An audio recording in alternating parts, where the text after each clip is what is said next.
জুবিনকে আমি প্রান্তিক কিন্ডারগার্টেনে পড়িয়েছি। তো ওই কাল কালকে যখন আমার ছেলে এসে বলল যে জুবিন মা, খুব একটা খারাপ খবর, শুনলে খুব অবাক পাবে যে তোমার জুবিন আর নেই, তখন আর আমি কিছু সময়ের জন্য আমি কিছু কথা বলতে পারি নাই। আর কি বলবো ওর কথা।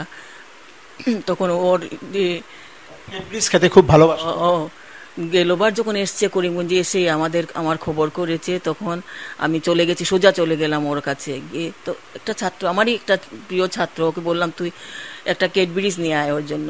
তো আমি ওকে দিলাম, কি খুশি, আমাকে জড়িয়ে ধরলো, আদর করলো আমাকে, বললো ম্যাডাম এটা ওর একটা প্রাইভেট একটা কি ছাত্র ছিল, ওকে বললো তুই রেখে দে, এটা কাউকে দিস না, এটা আমার ম্যাডাম মিস দিয়ে, তখন আমাকে মিসই ডাকতো, তখন আমার বিয়ে হয়নি, মিসই ডাকতো, আমার মিস দিয়েছে, এটা রেখে দে তুই।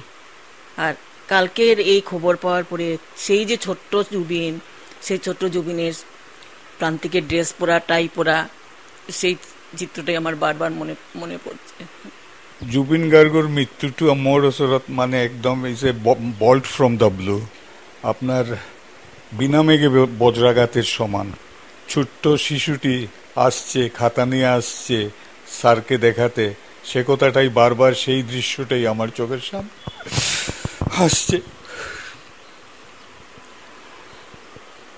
ছেলেটি ভীষণ চঞ্চল ছিল, তা সত্ত্বেও পড়াশোনায় যথেষ্ট আগ্রহ ছিল। সেই ওই সময়ে খুব সুন্দর তবলা বাজাতো, স্কুলের ফেস্টিভ্যালে ওকে তবলা বাজাতে দেখেছি। গানে তখনও এত বেশি দেখিনি, বিকজ আমি তখন তাকে পেয়েছি ক্লাস 6-এ, সেটা ধরুন 1981-82 কথা।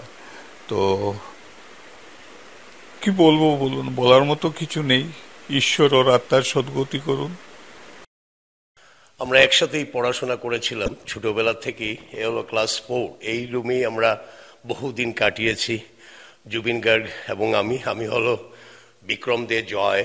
আমি nursery two up to class 9-10 অবধি আমরা একসাথে পড়াশোনা করছি, প্রচুর স্মৃতি জড়িত আছে ওর সাথে। আজকে ও নেই, I am very much shocking.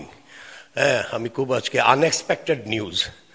যাই হোক, ভগবান ওকে শান্তিতে রাখুক।